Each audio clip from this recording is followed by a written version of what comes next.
Survey भवन्तु सुखिनः survey सन्तु निरामय। गोर लागे छी सब कोई के। टाइम 11 दिन के एगो सिंपल एगो खाना के अपन सबके जे मिथिला में कहावत छै फकरा जे अघन में घी अंत में दही से भोजन के भोजन कहे।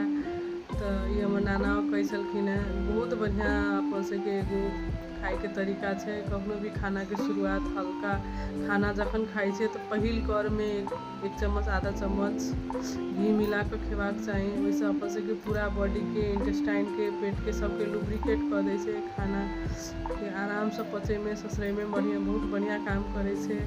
आ लास्ट में दही खेबाक चाही। दही में प्रीबायोटिक होइ छै। अपन सबके पेट के जे बैक्टीरिया छै बहुत पूरा पेट तो बैक्टीरिया से भरल छै। गुड बैक्टीरिया सबके बढ़बै छै। अपन सबके खाना पचै में सब चीज में बहुत मदद करे छै। अपन सबके तैला दही शुरुआत में अंत में घी खेबाक चाही। अपन सबके पूरा ब्रेन सब जे छै सब चीज फैटे से बनल छै। तो घी में से गुड फैट होइ छै।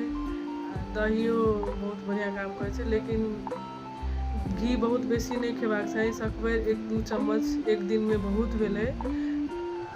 दहियो जे छै जिनका दर्द रहे छै देह में इन्फ्लामेशन भ गेल रहे छै उनका सबके सकभर नहीं खेबाक चाही। कम सम खेबाक चाही।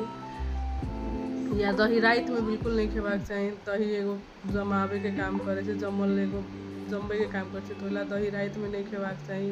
नहीं तो दही के बरू दिन में डाइल्यूट क के खा सकै छियै। जेना छाछ बना के लस्सी बना के खा सकै छियै। तो आशा करै छी अहाँ सबके सिंपल टिप्स निक लागल है। धन्यवाद। गोर लागै छी।